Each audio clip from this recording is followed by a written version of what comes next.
Nope, Apologies. you're all good. All right. Thanks, Carolyn. Bye, everyone. Bye.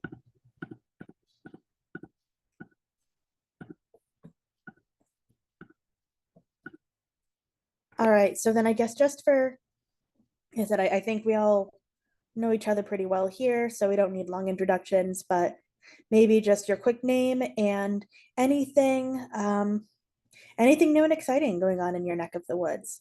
I can start. Ogden is clean. Carolyn Burns from the Cleo Institute. I'm up in the Tallahassee office. Um, today is today's an election day in Florida, so we've got a lot of stuff going on around, like talking to candidates about their climate and environmental positions. It's been pretty crazy. I've just got a whole bunch of irons in the fire as far as papers and things go, but that's it for me. So Danelle, you are next to me on the little gallery, so I'm going to ping it to you next if you don't mind. Excellent. Danelle Hogan with the Water Center for Systems Thinking, focused on the habits and tools of systems thinking. And we have a number of opportunities coming up for educators who might want to, and that includes informal educators who might want to infuse the habits and visual thinking tools of systems thinking into their work in meaningful ways. And also if people want to go to a different level and become an advanced facilitator for systems thinking, we have cohorts that are opening in September and October, and I'll put links to those in the chat. So that's probably the most exciting stuff on our plate right now. Oh, and I'll pass it to Anne, to my right, in my windows anyway. Hi, I'm Ann Henderson. I'm the Director of Education at FAU Pine Jog Environmental Education Center. And we've had a lot of stuff going on. We had a great summer we had a couple programs, H2O to Go, and which is, it's all about water systems, and also Climate Ready, which is all obviously about climate change. And is that we had quite a few students that signed up for that. And then, so it was a good week. It was a good summer, I think. And that's really about it. That's, not much else has been happening there.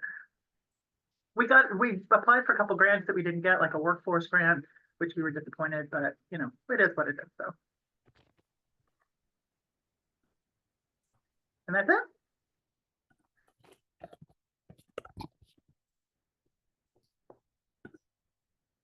I'll go next. So I work with Anne. I'm Rachel at FAU Pine Jog Environmental Education Center. I'm an educational and training program coordinator, and I lead the Climate Ready program. So we wrapped up, as she said, a really great summer. Actually, it was quite successful, and we're excited to share those successes. We did actually submit a proposal for a presentation at AGU as a poster to talk about our successes this summer, because it was different than the original model. Moving forward, what are we doing? We are excited to be working more with the community, and working. We have an empathy program, empathy through nature. So always cool stuff going on at Pine Jog. I will pass it on to Jim. Great, thanks, Rachel. Jim Callahan, Mobile Climate Science Labs. What do we have for August and September coming up? We have being featured in science museums. We have starting our classes for the full year on climate, where climate change is the subject for the entire year, every day of the school year. Events for 100,000 people coming up, where we are a major booth there. Communicating with lots of schools and teachers who are serious about climate change, so as comparing notes and seeing how we're doing. And our students are continuing to work on their climate action projects.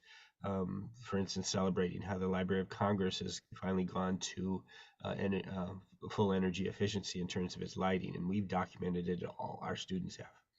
So that's what we have. How about for Deb? Hey, so I'm Deb Morrison. L is important. There's more than one Deb Morrison in climate justice work.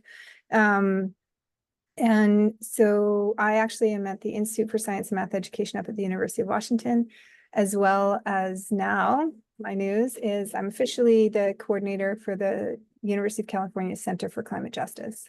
So really excited about that new role. And the goal there is to migrate into a bit more expansive work in the center around their arm on education and empowerment.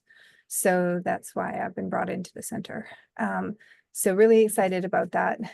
Collaborated with the Professional Learning Institute for Encella this summer, which was fun out in Seattle, and coordinating with some work around the New York Climate Exchange. Helped write their K-12 climate education report this spring. It's been busy. It's been a busy year as usual. I think about that, Jim, like every time things are going on, I'm just like, okay. So anyway, lots going on. Really excited to be connected with the University of California now, and to build out partnerships in all different directions. So excited about that. Who has not gone? Who is at UCAR? Have we had you share? Okay, let's go. Yeah, hi. Hi everybody. I'm Melissa Rummel. I'm at the UCAR Center for Science Education. Our offices are based out of Boulder, Colorado, and we're part of the National Center for Atmospheric Research. Let's see. Right now we're working on a lot of different grant-funded projects to design educational resources and things like that. And we did a bunch of teacher PD about climate change and climate solutions over the summer, and probably going to do some more virtual, like free virtual climate solutions trainings in the late fall. So that's kind of what we're working on. I'll go Is next. Wendy gone? Yeah. Wendy Johnson from the National Center for Science Education. We just finished up revising all of our climate lessons, which was kind of good timing because we made them more flexible for teachers. And I feel like we're moving in a much more like regional direction. We are the National Center for Science Education, but we're starting to focus a lot on just the pressures that teachers face in different regions. So we have some collaborations with Sea Grant. We're doing one in Savannah, Georgia in the fall, and then Key West next spring. And we're working on a NSF proposal for a partnership development grant for Louisiana. So really thinking about like different regional needs that teachers have and helping support them. Wendy, have you connected at all with the National Academy's Gulf Research Program? Because they have an extensive amount of work going on with education in that area. I believe they were one of the names thrown out. There were lots of potential like established partners. It Yeah. seems like so this partnership development grant is a new NSF program. Just last fall was the first time you could apply. And we feel like they're prioritizing kind of new partnerships with local districts and stuff, which is what we're trying to do. Because we've had a lot of similar things where like we're partnering with Sea Grant and this MyCoast program and these other ways, but for whatever reason, I don't know, the team has decided to not go that way with this particular one in Louisiana. But if you have particular contacts or someone you think I should reach out to, we are revising because we didn't get it this first time. So maybe there is someone else we need to draw in. Thank you. That's the link there. Yeah, I'll drop a couple names and emails into there of the GOMA person that we talked to, who's the education director. They're the big alliance across the Gulf of Mexico. And then Matthew Stillwell at National Academies. I'll drop the names into the chat. Thanks, Deb.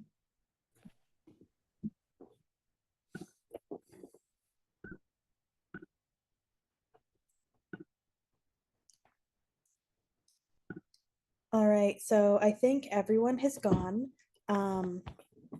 I will confess that between traveling and everything else, I don't have a specific topic in mind for today.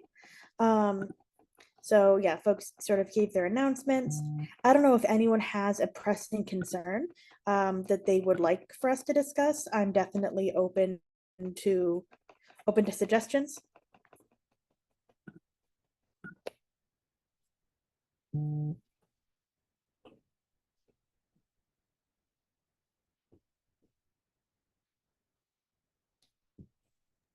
would love to have a question, given what Wendy just shared, and I know others are working on the, I think of it as like emergent or adaptive frameworks for climate learning.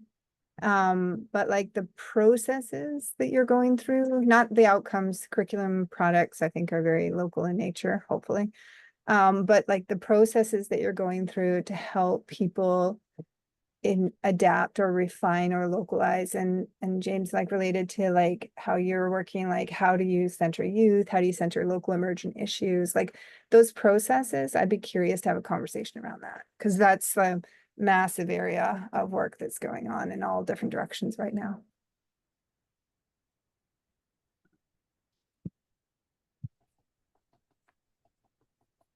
I would say same, like that's what we're trying to do, but it feels like, so even this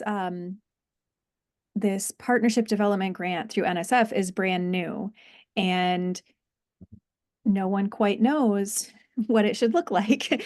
A lot of our feedback became what we felt like was pushing more toward a research project, or like you said, sort of like a curriculum outcome or something. And we're like, no, we're thinking about how do you partner with local districts and teachers. In Michigan, I see like this similar push. Our state science and engineering plan is all around what Michigan's calling 3P learning, for place-based, project-based, problem-based. And so I love this direction of like it's really more local control and relevance for students and teachers. But then we're left with like this, what does it look like? Like it can't look like not giving teachers any resources. It can't look like asking teachers to do all the work of developing partnerships and reaching out to, businesses and things. So I feel like that question is like every day, what's in my head right now? How do you help connect, because so often I feel like, and what teachers tell me is they're not like teaching climate and sustainability issues because of lack of resources. And I'm always like flabbergasted, like actually there are too many resources. But what they're saying is like connecting right to what is going to be most relevant to them. And then the time, right? That's a huge one that we're grappling with, of like, how we can't help solve that for teachers. How do we do that?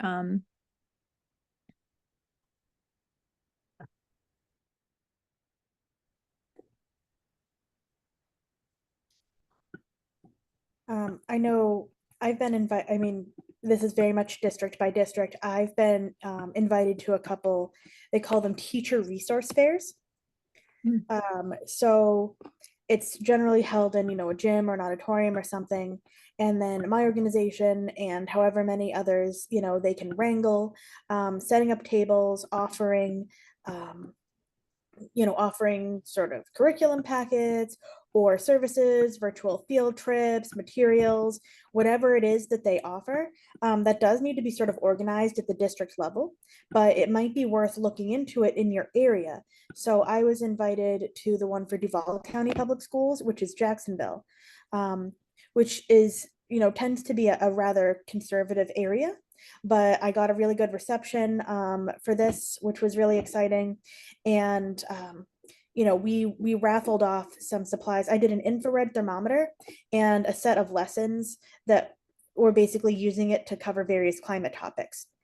So, trying to figure out how to use that lesson, when to put it in the pacing calendar, how to make sure that it aligns with everything else they need to get done. If it requires any external supplies, gathering those supplies. That is absolutely something that, at least on a large scale, is really difficult to help teachers with. But I would say, if you have sort of a district contact around the beginning of the school year, that can be a really good way to at least start building relationships with teachers. And then, I was also told by the district that they would be putting one of those kits into their resource library.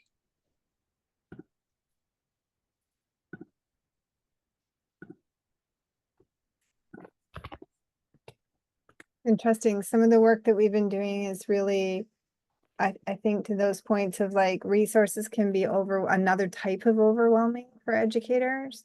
So like part of what we need to do is provide sort of sense-making professional learning opportunities or guidance documents to help people design their learning or adapt their learning in ways that help bring in resources, but not all of the resources, like help them filter what they need to be able to do the implementation. And I don't know, I've just been thinking about it a lot because last week I had the great opportunity to go down to Islandwood just off Seattle and work with a great group of folks at Islandwood who were doing localizing science phenomena work.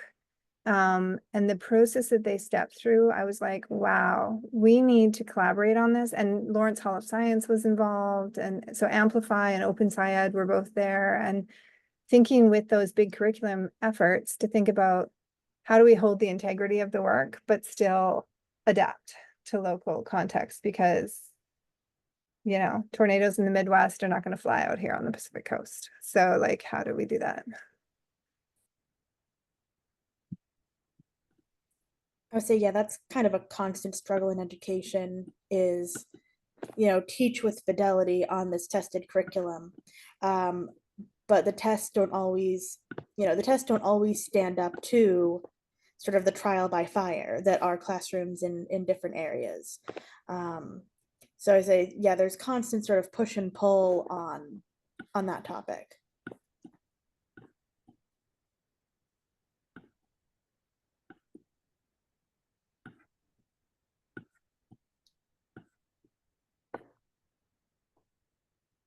So a big, the way that NCSE revised our climate change lessons, we were noticing, the gold standard now being storylines and, connecting so many different things, which is really, really important, but how difficult that is for teachers. And I feel like that's where, for probably the last decade, everyone's been moving. Okay, so we make these expertly defined storylines that make all those connections for you, and we just give them to teachers and we train them, right? But then, like Deb is saying, then you end up with, my big concern that whole time was like, every student in the country is going to like do the same ecology unit. They're going to do the same physics unit. It's like the expertise diminishes, right? Because now everyone knows about the African savanna or whatever, like Open Sci chose, and nobody knows about their local context or any of the other interesting things that are happening. So I love that so many people are now turning to, and I think that makes sense because first there was this, what does three-dimensional learning look like? And so to me, the curricula that have emerged are now like models of, well, this is what it looks like to connect big ideas and to do three-dimensional learning that's a lot more complex, right? It's like, keep it complex, keep it focused on something big and important and real. But the other thing we found, and I mean, this is just so common, teachers are saying like, they can't, just like the resource overload, they can't change all of their practices at once. And so what they're hearing is like, okay, I need a driving question board and I need a three-dimensional assessment and I have to connect every single thing. And like, what about that fun activity that I still like to do, but doesn't really connect, and so they're just feeling really, they feel demotivated and deprofessionalized in that way, right? Of like, well, only that expertly defined storyline matters. So what we decided to do is really go through and say, like, these are crucial. Like, you could substitute something if you really know what you're doing, but like, we kind of caution, don't try to substitute here because this is like the key basic things to get to the performance expectation. But then we moved basically everything else to what we're calling side quests, where it's like, this is background knowledge your students might already have. That's another key complaint a lot of times is when you're trying to do someone else's curriculum, that had to just like start with some abstract baseline of where the students are, which of course never really matches wherever your students are. So trying to think that way of like, what are the really key ideas, and then what are all of the cool local connections, or really, you know, whether they're place-based or whether they're just like, that's what my students happen to be asking. Cause I think that's so important as a teacher. Sometimes it's not the most like important thing. It's just, that's what they asked about. And if I am like, that's not what we're doing, it doesn't matter if I'm getting to the important thing because they don't see it, right? Like they just view it as, you know, the teacher just doing her thing. So I think those are really important questions of like helping teachers then say, what am I trying to do and what resource can fit here? But then also, how can I adapt that resource? And then sometimes you have to just try it first. So that's another thing I would talk with teachers a lot. Like give yourself permission the first time to kind of follow the script and be okay with that, that you're not like a lazy bad teacher. And then after you've sort of followed the script, it's kind of like when you're learning to write or something, like first you have to follow the grammar rules and then you can intentionally break them because then you really know like what point you're trying to make by doing that. So again, I just really feel for teachers because I feel like so many things are being thrown at them and they're being asked to change everything. And what they're kind of coming away with is like, well, it's never enough. So, you know, some of them are like shutting down, why trying? And then it's also why we have so many very competent teachers leaving. Like, well, they just burn out. Yeah, I'll just say that we're, Wendy, also kind of in that situation where we have a program that we work with that is global. So like the place-based part of it is really important because it's going to be very different depending on which country you're in.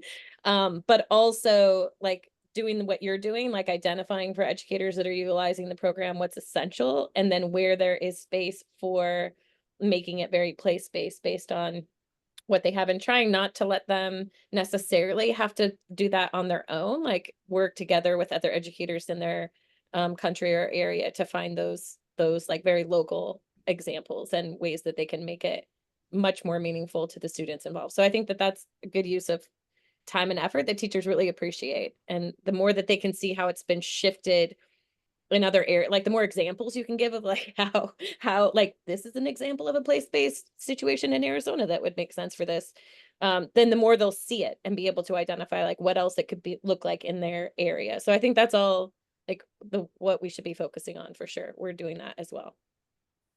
I know when I'm actually teaching, I call my teaching style buffet style, where I try to give students a whole bunch of different options as to, you know, how they can complete the assignment and different kinds of focuses. And I'm wondering if, you know, if that kind of, you know, Most powerful writing All often comes.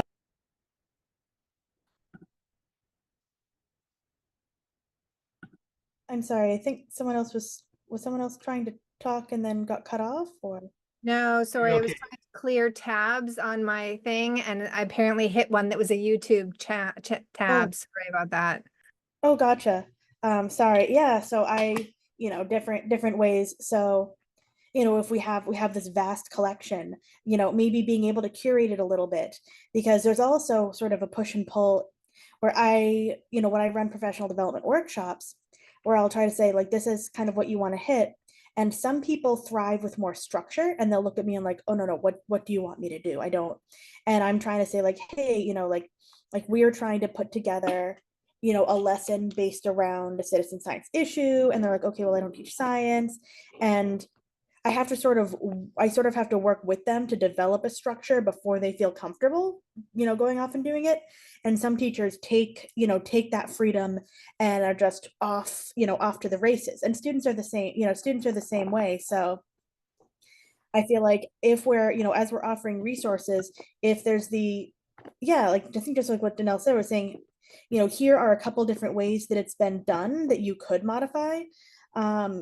And giving a bunch of all, you know, sort of like vetted and aligned resources that will work but come from different angles or have different, I don't know, base assumptions of student background knowledge could be helpful for that. It's more work on our end, but it's also like the teachers don't need more work on their end, so there's that.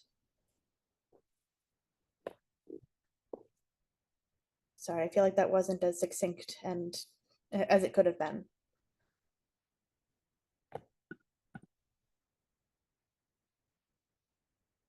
I might pose a question to people, and I'm actually just curious as we get to talk a lot and meet sometime, so it doesn't even have to be today, but kind of how each of your wonderful programs, and I don't just say that lightly, what part of the spectrums from here to here do you tend to work in? Okay. In terms of the amount of time the students or the community will get access to this education, and then within the school, how much time and how broad, how in depth is the school being on climate change?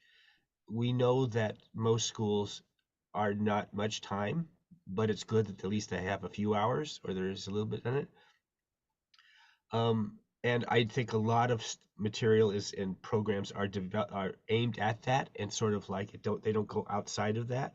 So it'd be, when it gets to be very substantial, when there is even quite in depth, how many of our programs are part of that, are encouraging that, are doing that one? I want to, at some point, I'd like to kind of get an update, because of what, it's kind of we all should know what each other is doing, because I think we all can learn from each other, and sometimes we can be working together more closely. I mean, NCSE is like to know what you all are doing, so when it's right to tell a teacher, oh, given who you are and what you want to do, NCSE is the place to go. That they are the ones to exactly work with you. Or Carolyn, your program, or of course FAU, we want to learn from what you're doing. Danelle, and then I want to hear what Deb is doing in University of California, because for 25 years I've been working with all sorts of programs in the University of California, and they're all over the place. The things they do are all over the place, doing other things, different points of view, different approaches.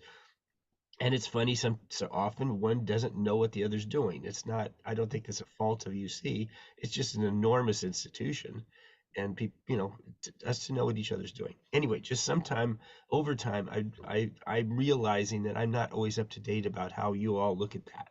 Okay. It's interesting because I was just on there's a big NSF, it's called an ExcelsNet grant going forward right now. We're in the conference grant stage. And I've just been named a co-PI on the grant, the next submission. And James, it's really trying to do that thing. It's trying to take something I've been asking for the last 5 years is, federal funding and support for actually landscape mapping in a living landscape map way.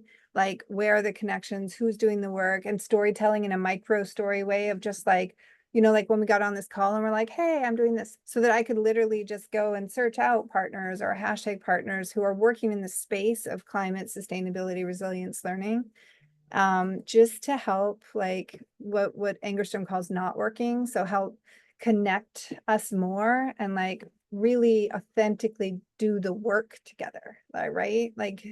And so, yeah, so there is an ExcelsNet grant going forward. It's quite likely could be very successful. It's 10 different networks internationally and nationally that are pulling together some of that high level work and trying to get some of that network mapping done.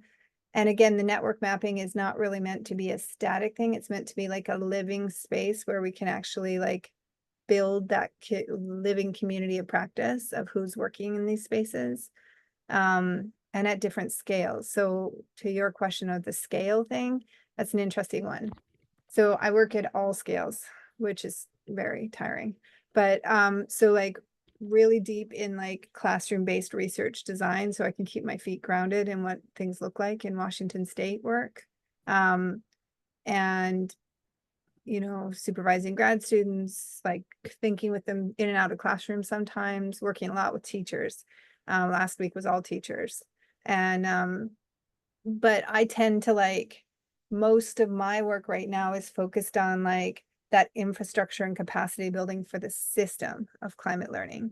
So how do I get more of the money, so the philanthropies, the governments, the states, understanding what this is, seeing those examples. So I want examples, right?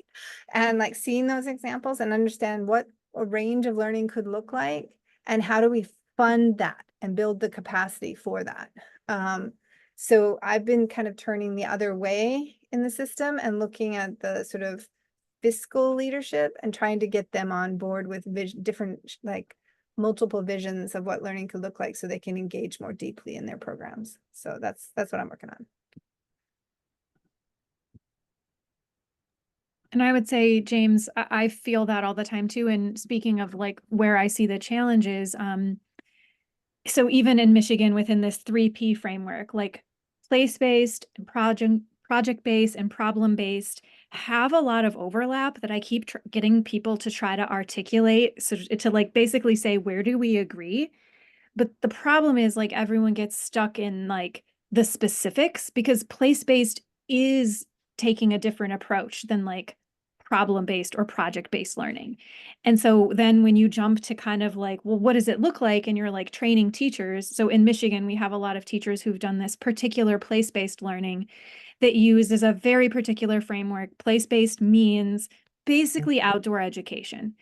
And it's very hard for teachers to like connect that to standards because the paradigm is you just go outside and kids will find things to notice and do projects about, which is really, really cool and exciting in a way. But like for the teacher is totally scary. And you don't know if you're ever going to get to any of the standards that you're required to teach. And you can't like plan for anything because you can't impose the project on them. So how can you go get like partners ahead of time or even know what equipment you're going to need until the kids ask? And I just keep being like, we can't be so stuck in like that might work for an outdoor education school, right? Like we have some of those magnet schools, right? Like that model could totally work if everyone's kind of working within that. But that model's not going to work for the typical teacher in Michigan who's like, here's my pacing guide and here's what I'm supposed to do. And then they get stuck like, well, we also get stuck like working with that group because they'll say, there is a lot of like overlap with climate issues, but they like conflate them all. Right? Because actually what they usually do is non-point source pollution. For whatever reason, like watersheds and non-point source pollution are like what they usually do. And so since that's all the examples, right, the teachers walk away with, they're like, I'm doing climate ed. And then I'm like, actually, you're doing all nutrient pollution of your watershed, which is also an important problem, but not climate. Like those are different and they have some cool connections, right? Of like, how much fertilizer we're using and stuff is connected to climate, but they're not the same thing. And so I think that's part of it is everyone has kind of like their lens, whether that's a pedagogical, like what good education looks like, or whether that's a what are the most important issues kind of looks like. Dev is getting attacked by a very excited dog. So that's what I'm always up against is like, okay, wait, where do we agree here, right? And like there are a lot of like points of overlap, but then and then some of it comes from these structures of even trying to get grants and stuff like Deb is saying, like you have to differentiate yourself and say, well, here's what we do because you can't be repeating what other people do, which leads to more and more of that as well.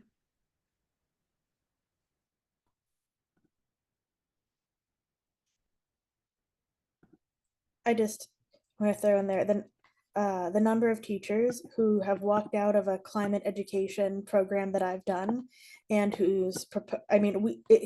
we've had to actually include this in there, that this isn't a climate solution, because they'll walk out and say, our climate solution, we're going to start a recycling program in the school. And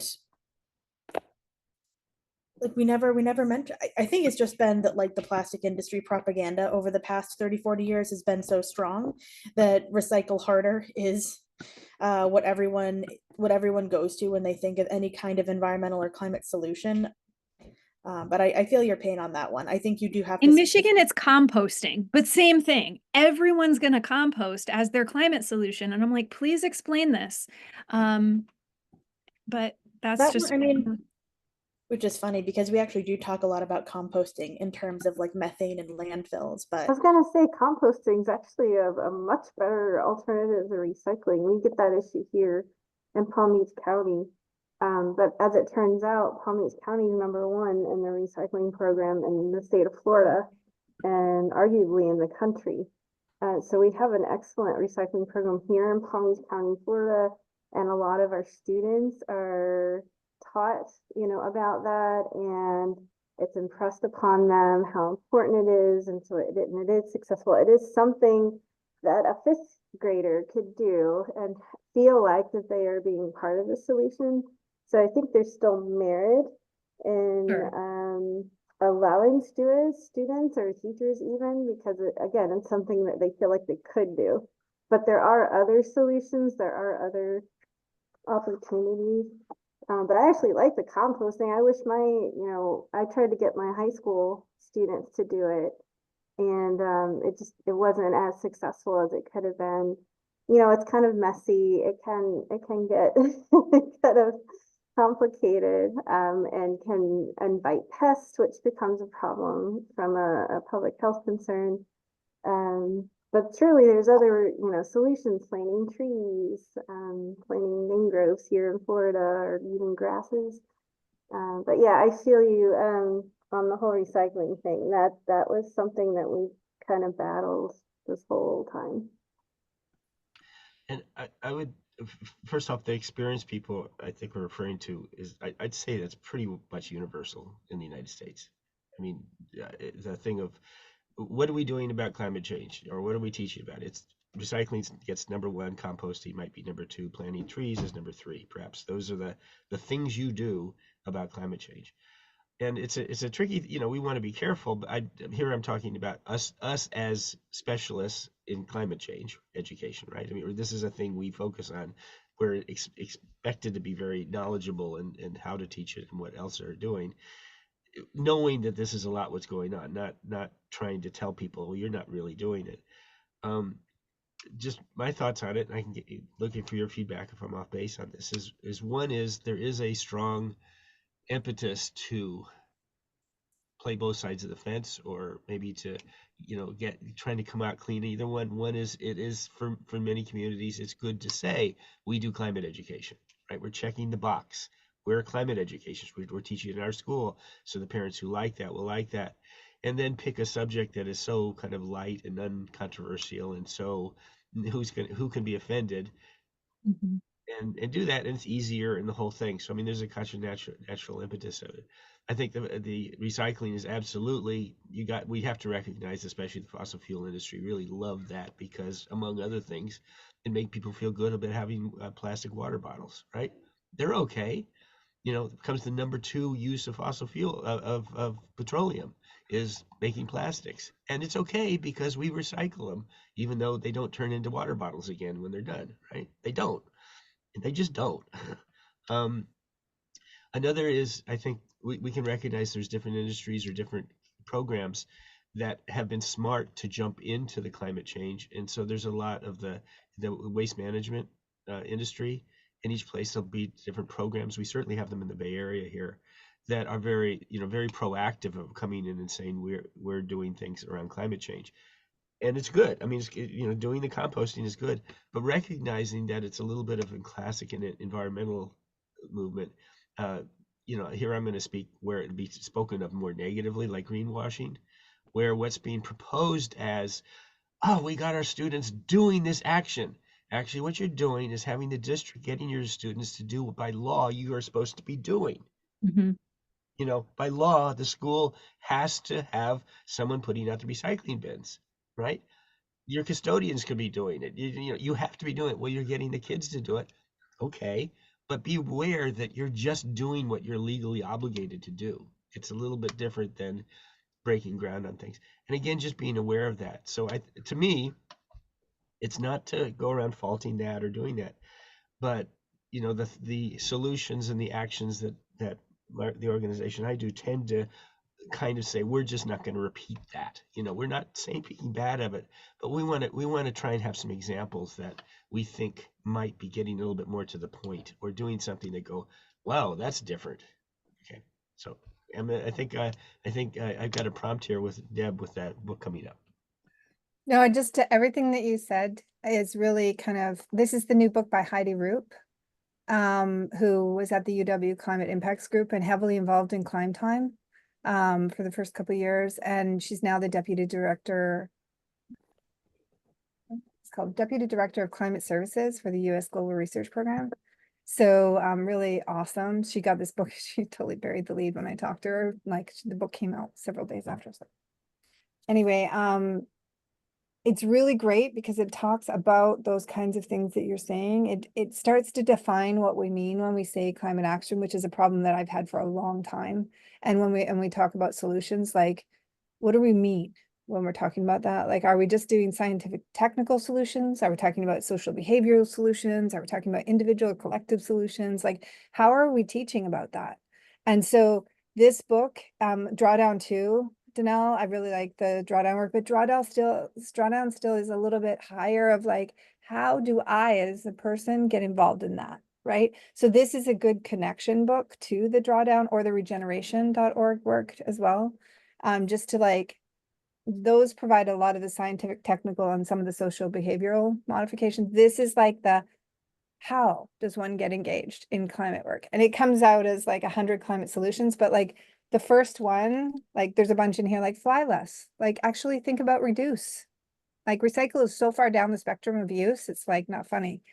And so, but like one of the first solutions here is like consider collective and individual actions. So like actually think about that. We should teach students that, right? And so it's super helpful. I'll put the name of it in the book, in the chat. So similarly, Deb, we added a book to our curriculum and I learned about it through a NOAA book club. And it's called Things You Can Do, How to Fight Climate Change and Reduce Waste. One thing I really liked about this one is there were illustrations, there were stories of people that were doing things, it was actual, folks giving them a face, giving them a story, and having our students relate to their stories. And we did, assignments with it, and it was well received. I was very excited. We ordered books for all the students, and they got to take it home and put a link. So similar to, it sounds like, to the one that you were presenting, but this was a really good one too. We do use Drawdown as well. And the website is more up to date than the books that are out because it changes over time how the solutions rank. So that's something that we've discovered in our program too. Just as a heads up, the books are good, but the website is a better resource for drawdown. Just throwing in, another, another yay for drawdown. We use that. I will say that when we give our we call them our climate change 101 presentations, we break it down into science, impacts, and solutions. And we really do try to focus on a lot of that more collective action and, the policy advocacy sort of angle. I just want to say, James, I definitely vibe with what you were talking about. I try to bring it back where I sort of like, okay, like, plastic pollution and recycling is a really great entry point into talking about the fossil fuel industry, because a lot of people that I talk to aren't aware that plastic is basically a petrochemical byproduct. So yeah, sort of, and I think Rachel, you mentioned it as well. Yeah, channeling that impulse of this is something that is accessible for everyday people and especially younger children. And channeling that towards this greater awareness of the place of plastic in in the ecosystem of pollution and fossil fuels and that. Yeah, I think that's a good way to sort of take a very well-intentioned idea that a lot of people have and sort of turn it to something greater. When we do teach it here at Palm Beach, and we actually have the Solid Waste Authority is our waste management, and it's actually run by the county. It's not a private industry, which is part of its awesome success and uniqueness maybe even. But the way that we all teach it is those R's, which we actually say 4 R's: reduce, reuse, recycle, rethink. Where that first R is first and foremost reduce, where we need to reduce our use, reuse those items. The last thing really is recycling, and of course rethinking how we're using our resources. And so we press upon that with when we are teaching recycling. Okay, recycling can be something that a child can do, actively, but with recycling, remember there are other R's associated with that. Yeah, You I see- think in general, we're not teaching, anyone enough to think about the systems, right? And a lot of it is economic, like we're saying, and who wants us to think that we're doing good by just composting or just recycling. Again, not that those things are bad, but the fact that we think of it only as like this, it's another problem, I feel like, in science education of like, that's what we've always wanted to do. Well, it's hands-on, right? Like I feel like the reason so many teachers want to do composting is because you can do it, and you can get the little compost bin and you can have it in your classroom and they can get some lunch waste. But we're not talking about like, why is there so much lunch waste, right? Like we wouldn't have to compost all of this waste if we weren't wasting all of this food. It's like a way of just distracting us from what the problems are and feeling like we're doing something when we need to be thinking bigger. And I think especially at like middle school and high school level, students want to think bigger, and they're really interested in how, corporations are tricking them. And they're really into that, like, oh, I'm being tricked. But there's very little of that because we want to just do like the hands-on thing. And like, we think that's what, science is. And, I mean, so much of these big, important issues that we need to apply science to, they are hard. I mean, teachers often will look at some of our things and say, well, it's all like simulations and thinking about big systems. And it's like, right, because that's the problem, not like doing the little, again, not that it's bad to do some hands-on thing to show, the greenhouse effect. Like, that's fine, but that's not climate education, just learning the greenhouse effect over and over. And like, then now what do we do about it? And most of them are collective action, and they do have to do with policy, and they do have to do with economics and the people who are trying to keep us from making those changes. So one thing to add to that, I was involved, talk about blowing up schooling as a model. I was involved in a special redesign effort at Pearson College, which is one of the United World Colleges. So it's an IB, an International Baccalaureate program that's taught there. So we had 2 years of instruction for everything that we just totally ripped it apart and rebuilt it. And so we created a program called the Climate Action Leadership Diploma Program for the IB program, and piloted it at Pearson. So it's being taught in multiple places around the world now. But it's an IB approved series of learning that is everything for grades 12 and first year university kind of like learning. And we did just that one. We went after like really localized things. So like we framed it all in socio-ecological systems, right? So each student had to pick a socio-ecological system meaningful to themselves, which could be local, it could be local to them, wherever they're from, like whatever. And then they had to do a whole series of like scientific, policy, economic investigations on that system through their different courses, art, writing, like literature, like all different kinds of things related to their system. And then they had to like weave it all together and think about how they were, what was the principle of reciprocity they were giving to that system, of like, they had all this learning about it, and now what did they give back? But one of the things that was most interesting in all this, I taught the pilot for the science and climate impacts component of it, as well as designed the effort. Anyway, one of the things that was super interesting is I had this kid locally, like in British Columbia here, not very far from me, up in Trail. And he wanted to, so Trail, so the Kootenay Valley was his socio-ecological system. And he wanted to understand, it has the highest emissions, I think, in British Columbia for carbon emissions in the region. And it's the Trail smelter. So it's a metal smelter at copper, I think. Anyway, he wanted to understand why, like, why was it so hard? It's one building, like, it's like, why is it so big? And like, anyway, so we did a deep data analysis. So it's all these mathematical and interpreting science data skills. And it was actually literally about how you truncate the zeros in your data. So of course, the communications coming out of the mill, they truncated a bunch of zeros and just made a little footnote on the chart. So it didn't look like it was very bad, but when you actually put it on a graph and showed it like with all the other data, you're just like, wow, look at that, you know?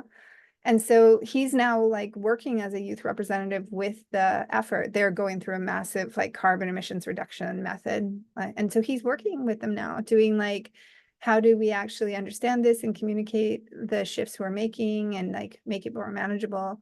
So yeah, it's super interesting, like how we can get into real.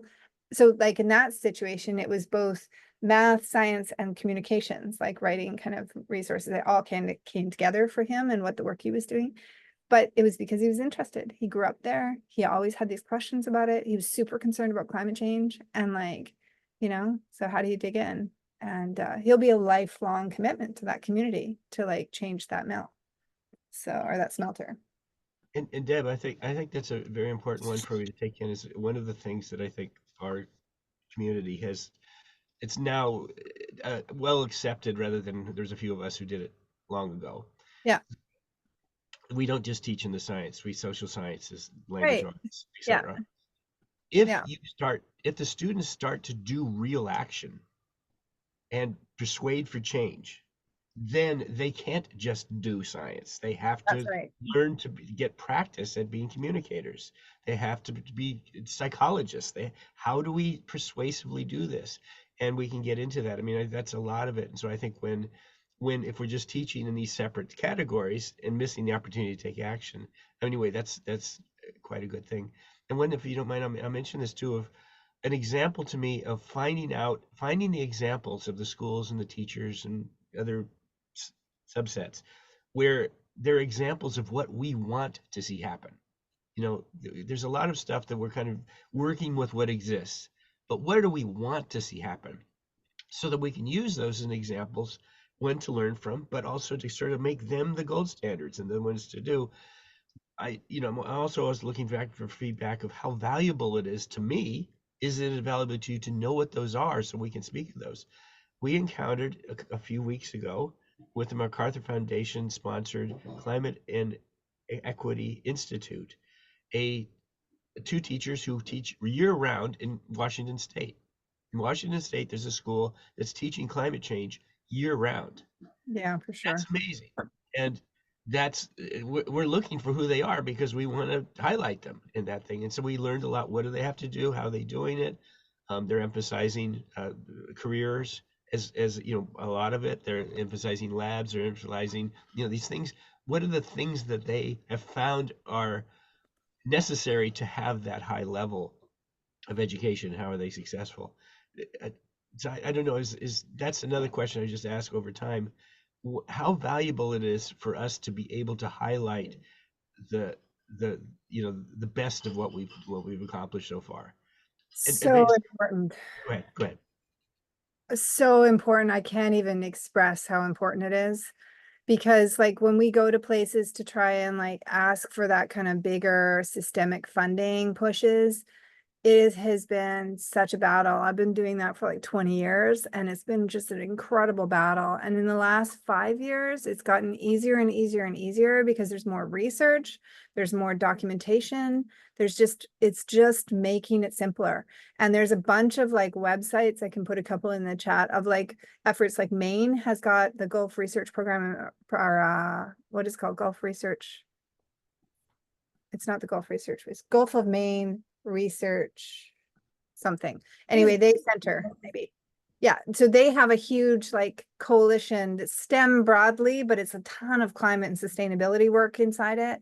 And they have a great website that's very visible, and that kind of like nice video multimedia digital storytelling is freaking amazing. It like helps my case whenever we're going to argue with funders. So I'm really sorry, y'all. Just because we are at 1:59, I do need to hop off at 2. If y'all want to keep chatting, if anyone's willing to sort of take over as the host, I will hand over the reins. Yeah, it's a busy day for us, so I do need to get going. Oh, okay, absolutely. Let's see. All right, sorry for interrupting. I will see y'all. I'm traveling next week, but soon. Hi, Carolyn. I should hop off too, guys, because I got other duties today, but I enjoyed the conversation. So have a wonderful week. Hope to see you next week. yeah, thank you all. Yeah, it was great. Thank you. James, just one last thing I wanted to let you know about. We did get finally, we got the NSTA Connected Science Learning version for Climb Timeout, 7 articles. And it just came out so it is behind they've moved and shifted their system. So it's in behind a paywall, which we're working on trying to get it open access.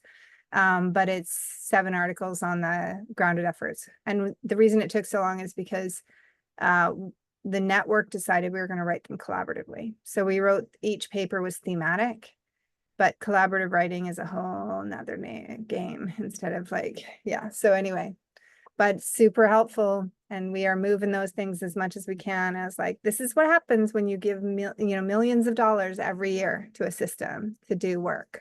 This is what it looks like. That's great. No, that's I really want to hear that, and I will definitely look forward and work to get behind that payroll to study it and to. Yeah, I can also just send you the issues, so just shoot me a note. I'll just send it if there's any problems. Yeah, this is to everybody, but I do definitely want to over time get your opinion of this.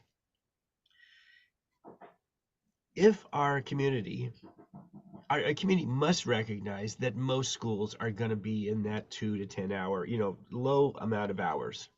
That's true, and that's not about to change anytime soon. But if our community turns everything toward that, like everything we care about, so anything that's beyond that is not something that we promote. We don't pay attention to it. It's more like we're aimed at that. And that's where the scale is, right? That's the big word. That's where the scale is. Yeah. Anything else that's outside of scale. I mean, I was told very early by NOAA, you guys are doing something that will never scale. You're doing something that will only reach some schools and some museums and some communities. So, what you're doing is not important to us. Okay, fine. We keep doing it. We keep working with NOAA. But if we just focus on the small and the scale, then we're actually putting a ceiling on what climate education is. We are creating a condition where, no, if you're trying to do more, you're not supposed to do that, or that's not important, or that's not recognized. This is as far as it gets. And I can see how, if you ask this one, if you want to know what the Republican Party would like us to do, they would know that you're not going to stop educators from teaching about climate change, at least anytime soon. Right? But if you can keep it down to not being very much, you're doing us a great service. And we're going to keep sending to Congress that you're funding, you're going good. So, I mean, it's just a kind of a thing of there's a real danger to me is if we are always working just at that level of scale and just at small amount of teachers. And I think NSCSE, if I have it right too, I mean, you guys, you're looking to try and let people get up into the higher ranges, right? To more in depth. Your material. Yeah, I think the problem that I see, and as a teacher and as someone helping teachers, is the really cool examples, since so often it's the finished product that you're seeing, it just feels unattainable. And that's where people say, well, that's really specific, because it always is. It is specific, right? There were specific champions and specific issues and specific places that all combined to make this really cool example. And that's the challenge I'm having in Michigan with this place and project and problem-based. I love this idea, but we can't just give teachers a place-based, PD for a couple days and then be now go make something cool, right? That doesn't work. And people end up with this huge dream, but they have no steps for getting there. And that's back to Deb's original question of connecting people and resources and things. That's what has to happen, right? Because in that same community, you might have, organizations who want to do the work and they're just out there, like James is saying, making a few lessons and doing a few little things because that's all they think they can do. Right. And then the teachers are kind of well, this is all I can do. And everyone's looking at the barriers. So I totally agree. And whenever James is talking, think bigger, I'm always yes. But then I go back to talking with teachers and just my own experience and stuff. And I'm oh, right. These are the reasons why it's not happening. So to me, it's connecting those things. Because honestly, teachers are much more fulfilled too, right? When they're doing something that they find really important. And I just keep watching teachers like myself leave the classroom going, never mind, we can't even do it, because they want to do these really big, cool things and they just don't know how to make it happen. And if you don't mind me just speaking of something, one thing, the last thing I'd want from a takeaway of anything that I've said is, oh, see, what matters are the places that are doing it, like the school in Washington State, the teachers are around. That's what matters. That's when they're getting it. And the messages to the student teachers who can only manage 2 or 10 hours or a few weeks or something like that. You don't matter. No, that is important. Do what you Problem. can. You know, Mhm. know what we can achieve in some places, and those places achieve that and help bring everybody forward. But good God, no, we need as much as we need the scale too, right? Hmm. I do think what you're naming, James. Oh, sorry, Wendy, you're muted.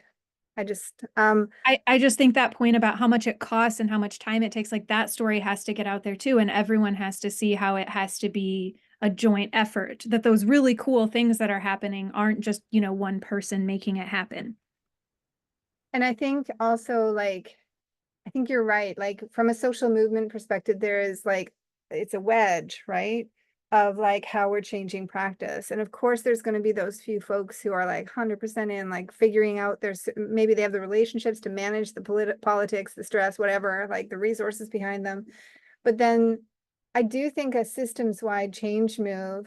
I've thought this for a long time. Like instead of saying, let's build it into the curriculum, I had this interesting conversation with Jim Short at Carnegie about a month ago related to this, because the idea of like weaving climate as units or like that's doable in some places and completely not a possibility in other contexts. So the next question becomes, well, how could we like provide an adaptation guide for existing curriculum that could kind of layer in climate a little more lightly, maybe like throughout the unit? So that's one strategy, which I actually think is a really effective strategy, and like that we should go after that. But I also think that maybe there's another one which is different again, and I haven't seen anybody really go after this one, which is like, how do you make coherent across the grade bands, right? Like pick a project that is like, regional in nature, that's community connected, that's like all these good things that to build all these practices and competencies in youth, not just knowledge, right? And like, and cross disciplines, all those kinds of awesomeness that could be a part of climate learning. And like, how do we build out like a project each year that's not in a 2-week unit, but that's like paced across the year, because we know sustained learning is where you make more connections to your climate.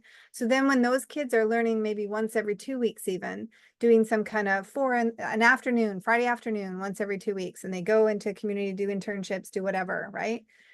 In that work, kids are then also being asked to kind of connect to their other learning. They're kind of thinking about it all the time. And that's where you're going to get, like, from a learning perspective and a change perspective, you're going to get some radical things start to happen in many more places, because you're basically putting seeds everywhere of all these different connections and relationships. And it's very practical, and it can be framed in a way that like works for kids. Young kids, it could be like tree planting efforts with Arbor Day. It could to reduce heat island impacts. Older kids could be working with younger kids to map out which areas we're going to do this year based on data, right? Like, so there's all sorts of ways to really think about that. So And then anyway, if I could just add to that, I think this is kind of the work that we're doing in a way. It is the capacity building of systems thinkers, right? Because systems thinking is across every system, and it's not even STEM related always, right? Like it can be anything, personal, professional, whatever. And in building those habits and having students be able to use the visual tools to help with their thinking and communication, regardless of what it is, in English language arts, in social studies, wherever. The idea is then, again, and we're on this road to 10%, like if just 10% of the world were systems thinkers, it would be a dramatically different place. That's like, minimum requirement, but like, obviously we'd love more than that. And so I think too, what we're looking at is like, how do you layer in the habits and tools of systems thinking beyond climate and energy? But then when they get to climate and energy, then it plays with that so nicely. And we have, like the goal of our organization is to make systems thinking accessible all the way down to pre-K, and we have loads of evidence of how that can be done and built in students. And so that's like the mission of our organization, is to make it more accessible. And we now have our habits translated into 11 going on 12 languages, and try to make it more accessible and show teachers what it looks like, not just in technical content, but beyond that. And most of our teachers find it most useful in social emotional support first before they even get to technical stuff, because it's good for that too. Mhm. Well, I know we're over time, but this is such an interesting conversation. And I do think that, like, if any of you want to write at all about these, I'm on op-ed like craziness this fall because of the election, because of softening up the field for various advocacy efforts we're on in every direction. So let me know if you want to write anything. I'm like game. So, and maybe just a last thought about that too. Does everybody know that the National Academy's report on education for, what is it called? Education for a thriving in a changing climate? Yeah, I found them, and there was a lot of interesting stuff going on there. I was kind of surprised that it doesn't seem to be known very well. I mean, No. There's Climate Conversations group there, which has been doing a lot of really cool like outreach efforts, but they didn't put an educator on their group, and we tried. We tried to get an educational expert or empowerment expert on that Climate Conversations group at the National Academy. It hasn't happened yet. I'm working on that still. But the Education for Thriving in a Changing Climate just got us, that's been 6 years in the making. So Heidi Schweingerber has really been leading the effort on that, and I've been involved in it in different ways, but like really trying to get that funded. So it got funded. It is in the process right now of being formed as a commission. It will be like the framework on K-12 education. That's the level of work it is. That's who did the framework on K-12 education, is the National Academies. So applications went in July, but just to be aware that that's happening. And the reason for that, sort of to back up, James, to what you were saying earlier, those committees generally take 18 months to produce a report.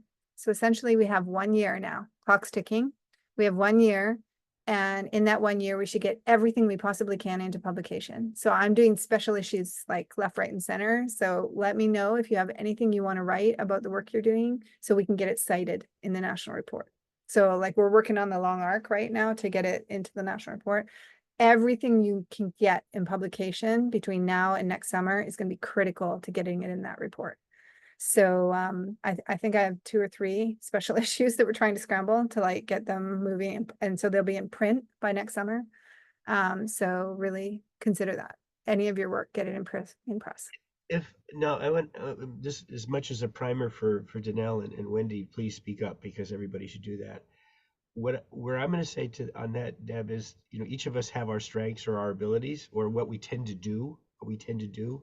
In my work, I don't so this is not saying it's important, but I don't tend to like write a summary of what we're doing.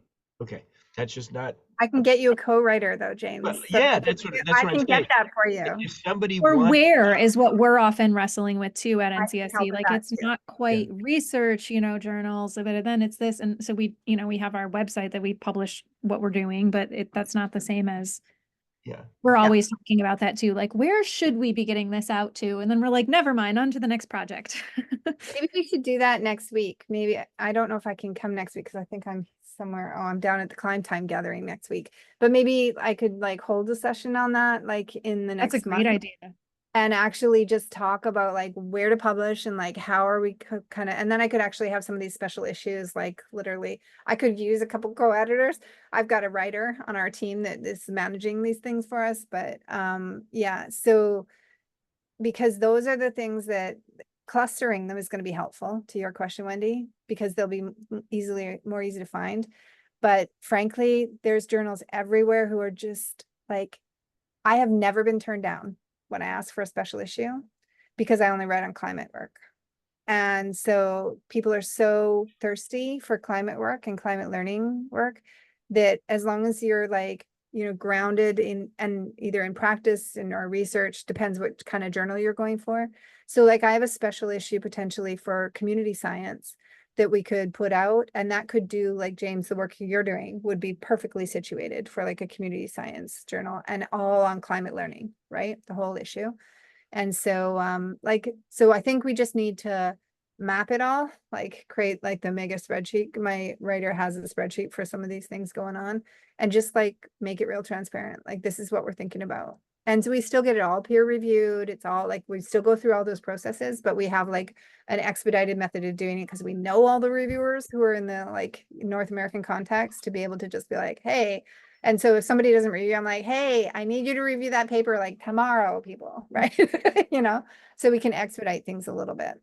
So, and that's how we got the climate. Like, I went to them and said, hey, I want a special issue of connected science learning. So, you know, and it's all those relationships. So, but the co-writing, James, like, I know a lot of people who would like to write on community-centered work, and like a doc student, oh my God, that's like a golden little nugget for a doc student. So we can stick somebody on you. So. Right. And what I can promise to bring or make available, maybe just a short of it, is like, I think we all know written words are important, but pictures, photos are important. That's right. And there's a whole thing, if we can show charts of how it works, we can show charts of how the science works, we can put a charts of our theory. Do you want to see what pictures of children who are into climate education and what they're doing with it and where they are and who they are? I can get people whatever pictures they want, right? Well, and that's my hope with the New York Climate Exchange work and some of the other like hub related efforts that we're working on right now, is that we actually get digital living implementation stories going. And they're happening, like Climb Time has them, the Northeast Learning Climate, or the Learning Ecosystems in the Northeast has it. So we're having that in different places, but like, we need more of that, because that's the sort of like stuff that when we go to advocate with legislators, especially state legislators, if we have a regional hub in any kind of way that has stories of regional work, oh my gosh, like regional folks are all over it. So I'm going to go after that in California as part of the work I'm doing at UC, to actually highlight in education and empowerment work. So I'm working with Eclipse around that. So, by the way, the photo behind me right now, that is made possible by the University of California. yeah, I know they're doing great work. Yeah. Okay. Yeah. Thanks to Nell for Yeah, we're definitely in for that too. Like the co-writing stuff, like it helps us. And I have some other questions for you about the IB stuff that you've done, but I'll follow up with that later. But yeah, we're, you know, like, again, we just want people to also understand like systems thinking with all of this work makes it that much stronger and gets to the like big picture and the fundamental like causes of like, instead of like, I'm here, with you. yeah. So any way that we can layer that in and make sure that people understand that those are the capacities for like getting to that turning Yeah. into like thinkers, where they can identify all of those in whatever And that's system. going to be an easier move in many places, because we don't have to lead with climate as the leading wedge. We can lead with like systems thinking as the leading wedge. So in about a third of the country, that's actually easier to do than. And I will say too, you know, like the English language arts connections that we have, where we show them like, again, you can do a behavior time graph of like the emotion of a character. Turns out that that actually helps with math fluency, because students now understand how graphs are just telling stories. So on and on. Like, and we have been in this space for 30 years, but my group has not been good about publishing work, which they don't. Their mental model is that it's not time well spent, and we're trying to shift that because it is well spent for many reasons. And so anyway, you can help me make that argument with them as well. Janelle, if you can send me an email specifically about the center's work, because the other thing that we could do on a really short term for you, James, we could probably do, I don't know if we've done this before. Can't believe we haven't done this, but I know that systems thinking, we have a STEM teaching tool at the University of Washington that's already in the bin, like that on systems thinking, that we haven't published yet. So we could add you on as an author to that and like push for a finalization. I'm the assistant editor on the STEM teaching tools. And so we could push for that and like take a climate tilt with it, like on some of the points. And that might really, really be a useful one out. Because when people ask me what's the #1 competency in climate learning, I'm like, systems thinking. Yeah. So like that's my answer to that question. So. Excellent. Well, we're on board with that for sure. So absolutely, I'll follow up for sure. Okay. And I think that going as well. But And Janelle, all right, I got to get going. I have a grad student sitting on the other line waiting. You're the host now, so when you go, we go. So Yeah. Okay. Bye.